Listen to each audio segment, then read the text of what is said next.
Living with a chronic illness can be incredibly challenging, making even the simplest tasks feel daunting. And today we're exploring how to stay motivated and take proactive steps towards your recovery, even when discipline feels like a bit out of reach. So, motivation is key if we want to find ways of engaging in life for some joy. It's key for our ability to cope. It's key to help us move forward with our recovery. But when we're fatigued or beaten down by pain or other symptoms, trying to summon up any kind of motivation can sometimes feel pretty tough, can't it? Especially when we're fearful that doing something is going to trigger symptoms. So in this video, I'm going to share with you my experience with motivation that I gained in over a decade of helping people seeking recovery, and what I learned that changed my mind regarding the best way to tap into motivation. So we're going to discuss 2 key drivers as well as 5 strategies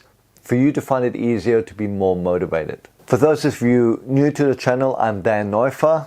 I'm the author of CFS Unravelled and the creator of the ANS Rewire recovery program for people experiencing fibromyalgia, post-viral fatigue syndrome, ME/CFS, POTS, and related illnesses. Alright, let's get into it. So, one of the interesting things about my own experience, as well as the experience of many other people, is that their turning point occurred after they hit their low. Interesting, right? Why do things change after they get so bad, often unbearably bad, intolerably bad? If you listen to people, you sometimes hear them reach a real low, like a dark place, and say, I couldn't live like this anymore. All that sounds terrible, of course. So how can it possibly trigger a turning point in their recovery? Well, the reason is because the pain of the situation was driving up their motivation to take action against all odds, through any kind of discomfort. Now, let me be clear. I'm not saying that people are sick because they're not motivated or they haven't tried hard enough. Of course, I get that there's no simple fix for this illness. But that's it. Because there is no simple fix, we need to do so much more to recover, and we need to take persistent and consistent action, like I discussed in a previous video. So when we are in enough pain, and I don't mean physical pain, but rather emotional pain, it can be a powerful motivator for us to take action to create change. Think about it. You've seen this many times, like when people are in a bad relationship or a toxic workplace. It often goes on for years and years and years until it gets so bad they can't take it anymore, and then they make a change. The second motivator here is pleasure. So the pleasure of being in a relationship can be a strong motivator, and it can be strong enough for people to overcome the potential pain of rejection, right? The pleasure of winning a sporting event can be more than the pain of doing the training. Potential pleasure motivates us to do things and push through difficulties. But which motivator is stronger? Which one should you focus on?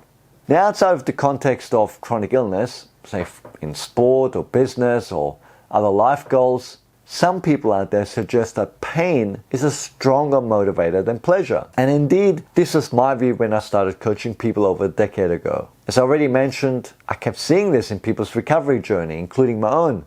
Sticking to a diet, taking pills every day, doing certain physical activities, not doing other activities. It all feels a bit too hard sometimes. I couldn't see enough evidence that it was helpful, so I really struggled to persist. But when the pain became so intolerable, when living with this illness as best as I can no longer seemed a feasible option, I was able to overcome any resistance and stay motivated to follow through.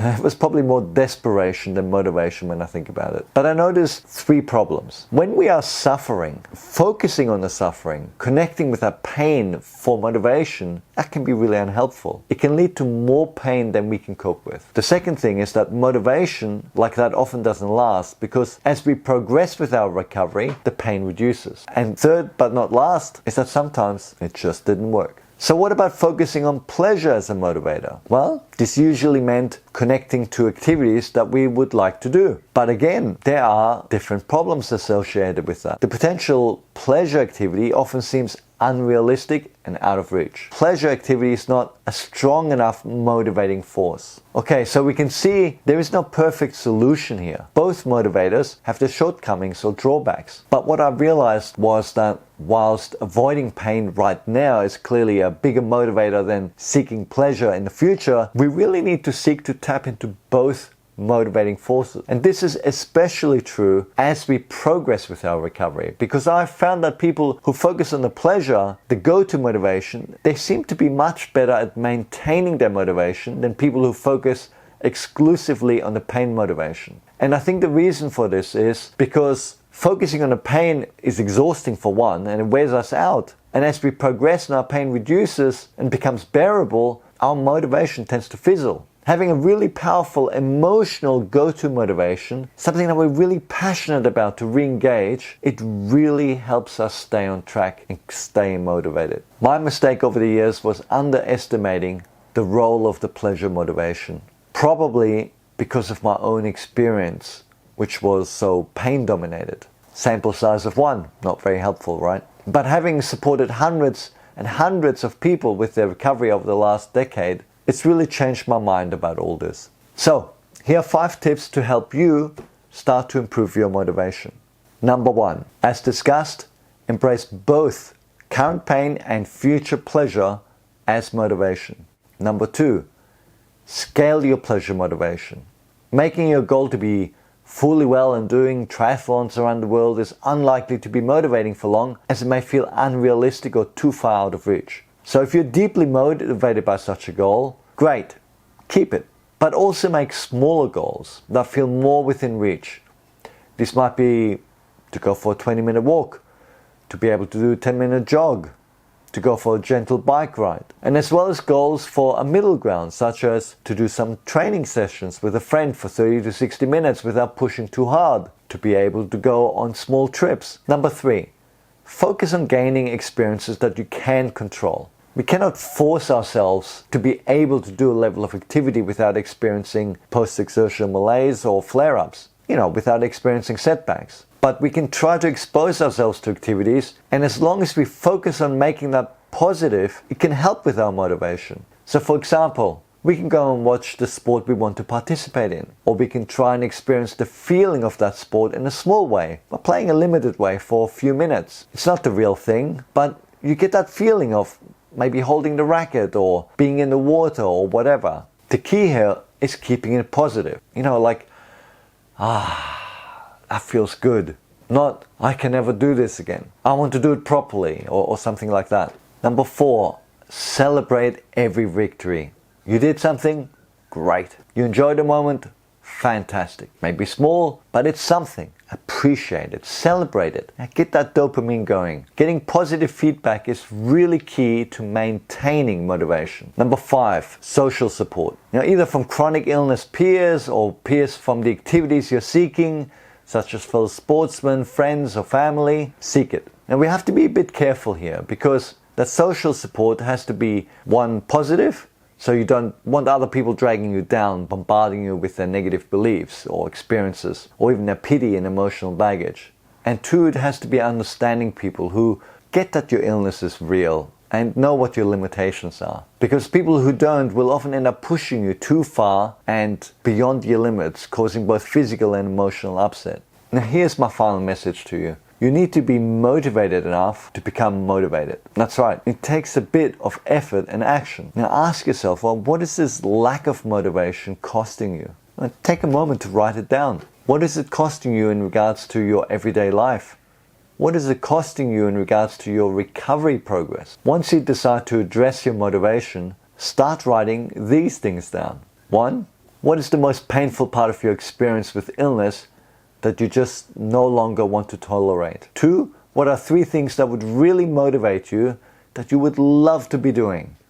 3, write down 3 levels for each positive motivation. 1, if you were just a little bit better. 2, if you were a lot better. And 3, if you were fully well.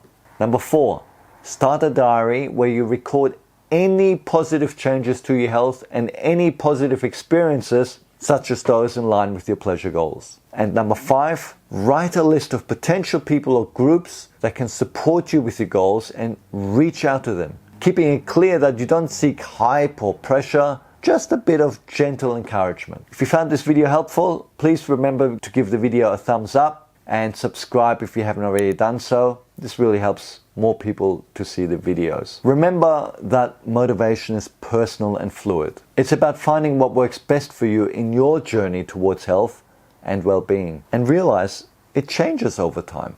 So it's not set and forget strategy, especially as you make progress with your recovery. In fact, that's often the biggest risk for people. They make a lot of progress and then they lose their motivation and stop persisting for fuller and more robust recovery, which can lead to stagnation and often setbacks. I mostly see this in a 60 to 80% functioning space, but sometimes sooner. So keep working on your motivation. Keep striving for fuller recovery. Don't put your life off until you're fully recovered. Enjoy what you can when you can, but stay on track. Let me ask you, how has your motivation changed over time? What's helped you personally to stay motivated? Now please leave some comments below with answers. Let's see if we can get some insights going between us and share some ideas. Until next time, remember to make every choice your best choice.